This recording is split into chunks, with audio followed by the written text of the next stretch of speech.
साधारण नहीं है। सावन के महीने के सोमवार को पड़ने वाली शिव नाग पंचमी को नील निधि पंचमी कहते हैं। उस नील निधि का मतलब है सारी सिद्धियां एक ही निधि में प्राप्त हो जाती। जिनके बच्चे एजुकेशन कर रहे हैं, पढ़ाई कर रहे हैं, कंपटीशन एग्जाम दे रहे हैं और उन बच्चों का सिलेक्शन नहीं हो रहा, ठीक है, पर जितने बच्चे करेंगे वो हमको पत्र जरूर लिखेंगे कि तुम्हारा हुआ कि नहीं। काशी से बोलकर जा रहे हैं। और ये कथा केवल सियोर वाला बाबा नहीं बाँच रहा, ये कथा स्वयं विश्वनाथ बाँचने के लिए आए। जितने शब्द होंगे सारे विश्वनाथ जी के होंगे। जितने बच्चे एजुकेशन कर रहे हैं और जितने बच्चे कंपटीशन एग्जाम दे रहे हैं, रिजल्ट नहीं आ रहा, 1 नंबर से, आधे नंबर से, 1.5 नंबर से, 2 नंबर से रह जा रहे हो, तो प्रयास करो। सावन के महीने के सोमवार की नाग पंचमी के दिन, सोमवार की नाग पंचमी के दिन लाल चंदन बाजार में होता है, लाल चंदन, उस लाल चंदन का लेपन घिस लो। उसको घिसकर बेलपत्री की दोनों पत्तियों में, नीचे वाली दोनों पत्तियों में उस लाल चंदन का लेपन करिए। बेलपत्री के नीचे वाली दोनों पत्तियों में लाल चंदन का लेपन करिए और ऊपर वाले पत्ते पर केवल लच्छा, लच्छा किसको बोलते हैं यहाँ पर, क्या बोलते हैं, नाड़ा, लच्छा क्या बोलते हैं, मौली, लच्छा, नाड़ा जो भी है, वो बीच वाली पत्ती पर रखकर देव अधिदेव महादेव को समर्पित कर दीजिए और बाबा पर 1 लोटा जल चढ़ा दो। शिव जी से प्रार्थना कर कर बेलपत्री वहीं छोड़ो, लच्छा लेकर आ जाओ और अपने हाथ में या अपने कमरे में उसको संभाल कर रखो। जब तुम्हारा विल पावर कमजोर हो, जब तुम्हें लगे कि मुझे ये कंपटीशन एग्जाम निकालना है, उस समय पर भले एग्जाम में तुम्हें बांध कर नहीं जाने दें, पर उसके पहले तक भी तुम्हारे शरीर के पास में वो लच्छा होना चाहिए। फिर भले उतार कर जाओ, एग्जाम देकर आओ, फिर पत्र इस व्यासपीठ पर तुम्हारा जरूर होगा, मिले। नवनिधि में एक निधि बड़ी प्रबल होती है जिसको कहते हैं नील निधि।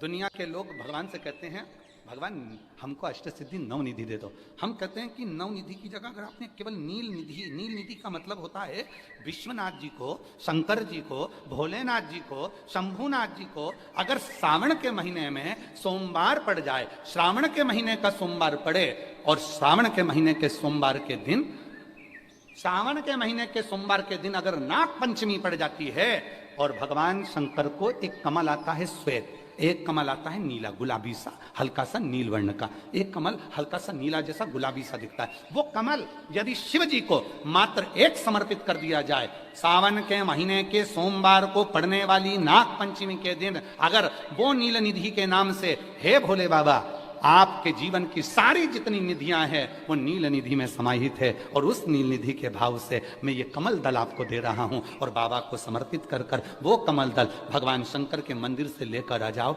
जिंदगी में कभी भूखे नहीं रहना पड़ेगा, सारी निधियां तुम्हारे पास में होगी, सारी सिद्धियां तुम्हारे पास में। वो नील निधि 33 वर्ष में, बाबा जी 33 वर्ष में 6 बार सावन के सोमवार को नाग पंचमी पड़ी है।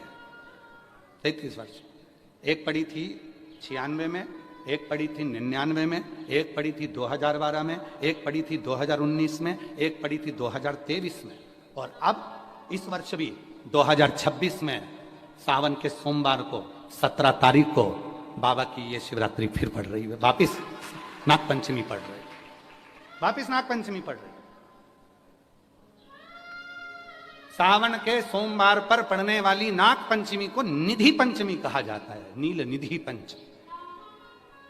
भले वो नाग पंचमी है पर वो इतनी निधि दे देती है। क्यों कहते हैं महाराज, आपने देखा होगा चंद्र ग्रहण, सूर्य ग्रहण होते हैं तो लोग शंकर जी के मंदिर में बैठकर तप करते थे, अघोरी तप करते थे, साधना तप करते थे। अब ये संसार का मनुष्य कोई अघोरी तो है नहीं, संसार का मनुष्य अघोर व्रत तो धारण करता नहीं है। संसार का मनुष्य तो बेचारा घर में डूबा रहता है, परिवार में डूबा रहता है, काम में डूबा रहता है। तो इसको निधि कैसे प्राप्त हो, इसको वो हीरा कैसे मिल जाए, इसको वो फल कैसे मिल जाए, तो उसके लिए स्वयं देवाधिदेव महादेव की कथा करती है, स्कंद पुराण वर्णन करती है, शिव पुराण वर्णन करती है। सावन के महीने में जब सोमवार पड़े, सोमवार के दिन नाग पंचमी पड़े, नाग पंचमी के दिन जो नील पुष्प भगवान शिव को कमल का समर्पित कर देता है और उसी कमल के पुष्प को नील निधि के रूप में लेकर आ जाता है। उसके पास में कभी जिंदगी में ना अष्ट सिद्धि की कमी होती है, ना नवनिधि की कमी होती है। उसका वैभव जितने संसार के लोग कर्जे में हैं, भले तुम्हारा बैंक का कर्जा हो, लोन का कर्जा हो, चाहे तुमने दुनिया में कहीं से भी कर्जा ले रखा हो, एक बार अभी 17 अगस्त को पड़ेगी, सोमवार को नाग पंचमी, 17 अगस्त, 33 वर्ष में ये 7वीं बार आ रही, बहुत रुक रुक के आती है सोमवार की, बहुत रुक रुक, और ना जाने फिर अगला योग कब लगेगा। अगर मौका मिला है कर लो। और हमने यहां तक कहा यदि कमल का पुष्प ना मिले तो एक महाराज जी एक पुष्प होता है वो नीले कलर का शंख जैसा होता है, जो शिव जी को बड़ा प्रिय है। क्या बोलते हैं उसको, शंख पुष्पी, क्या वो नीलकंठ, हाँ एक नीले कलर का होता है। अभी तो यहाँ पर है नहीं, हम प्रयास करेंगे आपको उसका दर्शन कराए। चढ़ा है, लाओ चढ़ा है, लाओ लाओ। अच्छा यहाँ मिलता है, अच्छा हाँ ये देखो, अगर मान लो तुम्हें नील कमल ना मिले, नील कमल प्राप्त ना हो, कहीं सरोवर तालाब में अभी बहुत बारिश हो रही है, कहीं जाना नहीं, नील कमल नहीं मिल रहा है, तो ये नीला पुष्प अगर आपको मिल जाए, एक बार नील निधि के नाम से शिव को समर्पित करना और बाबा को समर्पित कर कर उसी को वापस लेकर आना। बाबा मेरे घर में अष्ट सिद्धि नव निधि निवास करे, कृपा करना। 1 साल के अंदर आप सब पत्र में लिखकर भेजोगे कि आपको किसी के दरवाजे पर हाथ फिराने की जरूरत नहीं पड़ेगी, भगवान जो वैभव देगा वो देखते बनेगा। नील निधि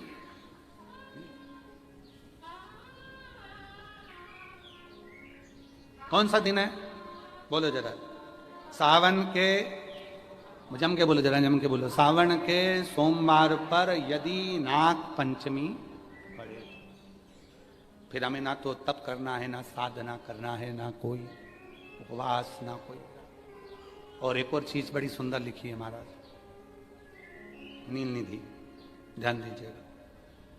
यदि डॉक्टर ने कह दिया तुम्हारे शरीर में कोई गठान है, बहुत बड़ा कोई रोग हो गया है, ये छूट नहीं रहा है, बहुत तकलीफ में पड़े हुए हो और मिट नहीं रहा, तब शिव जी के शिवलिंग पर एक दुर्वा, दुर्वा का मुख हो जलाधारी की ओर जहां से पानी बहता, बेलपत्री, बेलपत्री का डंडी का मुख हो जहां से जल बहता जलाधारी की ओर, और 2 छोटी छोटी कटोरियों में यदि सावन महीने के सोमवार की नाग पंचमी पर अगर दूध चढ़ाया जाता है और उसको दूध चढ़ी हुई बेलपत्री और दुर्वा दोनों को लेकर आया जाता है, दुर्वा सुबह के समय द्वितीय दिवस में, जिस दिन चढ़ाओगे उस दिन नहीं, द्वितीय दिवस में उसको सुबह सुबह चबाकर खा लीजिए, और बेलपत्री को जिस कक्ष में आप सोते हैं उस कक्ष में उसको रख लीजिए, कहीं पर भी हमेशा के लिए।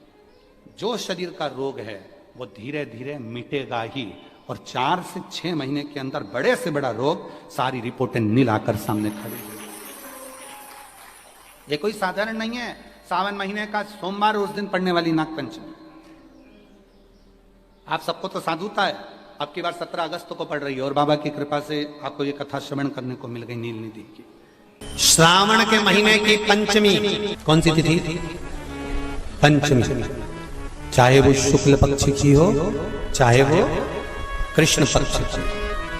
श्रावण महीने की पंचमी के दिन शंकर भगवान पर जिस परिवार के व्यक्ति का कांवड़ जल, कांवड़ जल हमने बताया है आपको, जरूरी नहीं है कि डंडा बांधकर 2 कांवड़ के जल के लोटे लेकर जाओ, आप अपने हाथ में भी 2 पात्र लेकर जा सकते हैं।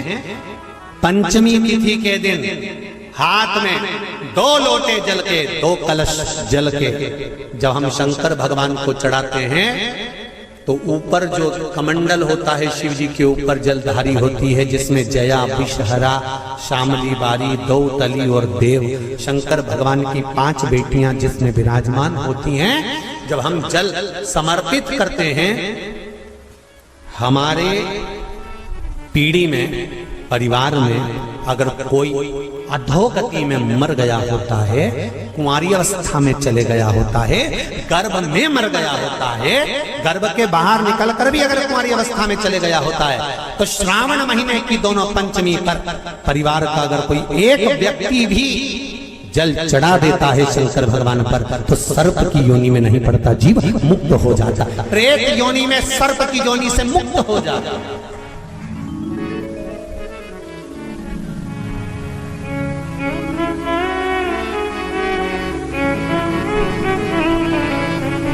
महाराज, हमारे यहाँ सांपों की पूजन कौन से दिन होती है, कौन सी तिथि में करते हैं? जम के बोलो जरा। नाग पंचमी। नाग पंचमी का मतलब क्या है?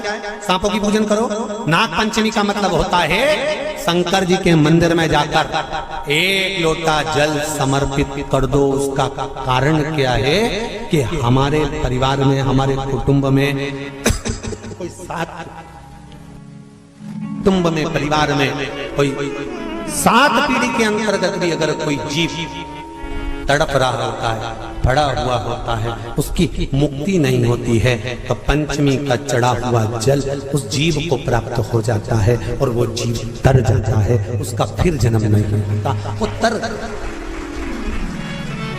इसको मुक्तता कहता, इसको मोक्ष कहता। पंचमी के दिन, चाहे नाग पंचमी हो, चाहे श्रावण महीने की शुक्ल पक्ष की, चाहे कृष्ण पक्ष की पंचमी हो, और समझ लो अच्छे से,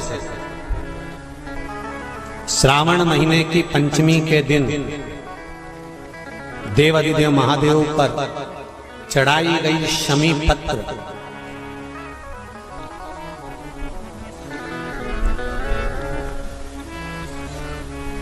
शंकर भगवान पर चढ़ाई गई शमी पत्र,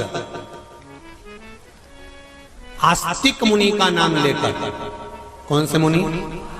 आस्तिक मुनि का नाम लेकर शमी पत्र को वापस उठाकर उसको अपने दरवाजे की चौखट पर कहीं पर भी या द्वार पर कहीं पर भी एक ओर रख देने पर घर के अंदर, बगीचे के अंदर सर्प प्रवेश नहीं करता। ध्यान रखिए, सर्प प्रवेश नहीं करेगा। शमी पत्र समर्पित करने पे, उस शमी पत्र को आस्तिक मुनि का स्मरण करने, कौन से मुनि है? आस्तिक मुनि का स्मरण करने पर भीतर घर के अंदर बगीचे में सर्प भी प्रवेश नहीं। उस शमी पत्र में जया, विषहरा, शामली वारी, दौतली और देव, ये 5 कन्याओं का भाव प्रकट हो जाता है और वो कन्याएं हमारे घर के द्वार की रक्षा करती हैं। तुम्हारे घर की बहन बेटी क्या करती है? तुम्हारे घर की बहन बेटियां क्या करती हैं? घर में बहन बेटी आती हैं तो बद्दुआ देकर नहीं जाती। घर में कन्याएं रहती हैं, बद्दुआ नहीं देती। घर की बेटियां जब दरवाजा छोड़कर शादी कर वाले दिन, विदाई के दिन अगर जाती भी हैं तो बेटियां हाथ में धान भरकर फेंक कर जाती हैं कि मेरा मायका खूब फले फूले, आगे बढ़े। छापे लगाकर चली जाती हैं कि हमने हमारी जीवन की सारी दौलत, जीवन का सारा सुख अपने मायके में दे दिया है। वो बेटियां होती हैं। तो जया, विषहरा, शामली बारी, दौतली, देव, ये उस घर में निवास करती हैं जिससे ये घर में हम रक्षा कर सकते। पत्रिका खोलते हैं पंडित जी और कह देते हैं कि काल सर्प दोष है। पत्रिका खोलते हैं और कह देते हैं पितृ दोष है। उनसे मेरा निवेदन है, जिसकी पत्रिका में काल सर्प दोष है, पितृ दोष है, उनसे निवेदन करूंगा, यदि काल सर्प दोष है और आप त्र्यंबकेश्वर जाकर पूजन नहीं करा सकते काल सर्प दोष की, तो एक तांबे के कलश में शक्कर भर लो, उस पे चांदी के 2 नाग नागिन रख लो। रविवार के दिन सिर के पास में, जिस घर में सोते हो, पलंग पर सोते हो, उस पलंग के थोड़ी सी दूर पर उस कलश को रख लो। सोमवार को स्नान करो, सुबह जल्दी उठकर दोनों नाग नागिन की पूजन करो। घर में किसी से ज्यादा बात ना करो।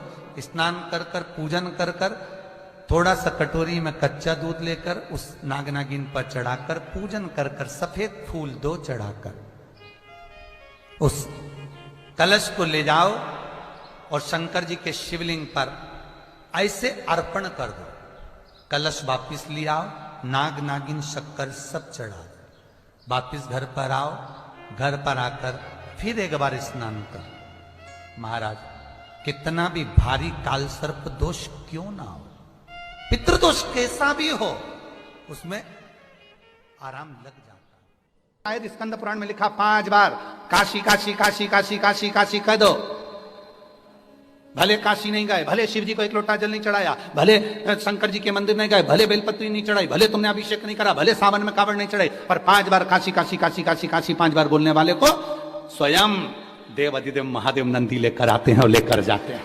में अगर आपने कुछ भी नहीं करा तो भी 5 बार काशी काशी काशी काशी बोल लेने से भी सब कुछ प्राप्त हो जाता है। सब कुछ क्या ना मिल सकता।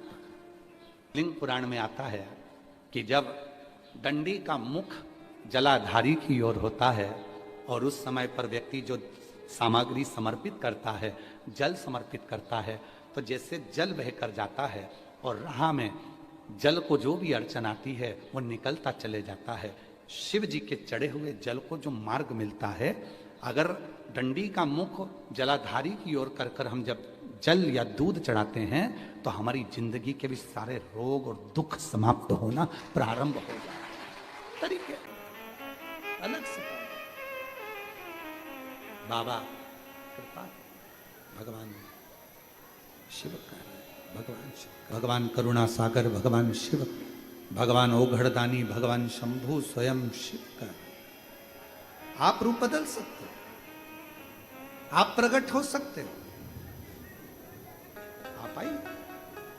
भगवान विष्णु ने कहा कि मैं प्रकट तो हो जाऊंगा पर मैं तो नारायण का रूप लेने वाला, मेरा घोड़े का मुंह कैसे लगेगा? तो कहने लगे वो भी लग जाएगा, वो भी लगेगा।